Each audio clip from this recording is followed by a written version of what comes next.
Hi, my name's Haley, and the topic I decided to research was sea lamprey in the Great Lakes. So to start off with, what is a sea lamprey? They are a parasitic fish that is native to the western and northern Atlantic Sea. They spend most of their lives in larval stage, so about 4 to 6 years, where they are filter feeders in the bottom of stream beds. They actually only spend about 9 to 12 months of their lives out in the actual Great Lakes feeding on fish. They lack scales, fins, and gill covers, and their skeletons are made of cartilage. They have disc-shaped mouths, which you can see in the picture, and they have sharp horn-like teeth that suction onto the fish. And once they're suctioned onto the fish, they use their tongues to scrape away the fish's flesh in order to feed on its blood and other bodily fluids, which is how the fish end up dying. One sea lamprey can kill about 40 pounds of fish each year, and they are considered a pest. When and how did sea lamprey get into the Great Lakes? So they were first discovered in Lake Ontario in 1835, but it's not known for sure if they're actually native to Lake Ontario or if they got there via the Erie Canal opening. And then they got to the other lakes by the Welland Canal being opened and improved because Niagara Falls was a natural barrier stopping them from getting to other lakes. Once sea lamprey were able to get past Niagara Falls, they were able to get to all the other Great Lakes.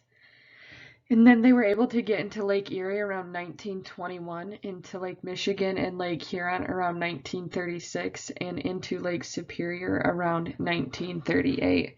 And then once they were able to get to the other Great Lakes, it was really easy for them to thrive because there was an excellent spawning and larval habitat for them to use.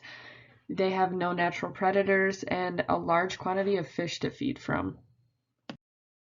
Why is it important and why should we care that sea lamprey are in the Great Lakes? So to start off with, they prey on a lot of the large Great Lakes fish such as lake trout, rainbow trout, salmon, walleye, and more. And due to the sea lamprey, there was a major drop in the population of lake trout, whitefish, and chub populations in the 1940s and 50s. And as a result of there being a drop in the population of what the fishers usually caught, their businesses took a hit as well, and it negatively impacted the whole fishing industry. And to put numbers or put into perspective how many fish the sea lamprey were killing off, at one point they were catching around 15 million pounds of lake trout in the upper Great Lakes, and then by the early 1960s it actually had dropped down to around 300,000 pounds. And then something I found interesting was even the Great Lakes fish that they hadn't killed, 85% of those fish had shown wounds from sea lamprey. Someone working on this, two examples of this being worked on is the Great Lakes Commission and Fisheries and Oceans in Canada.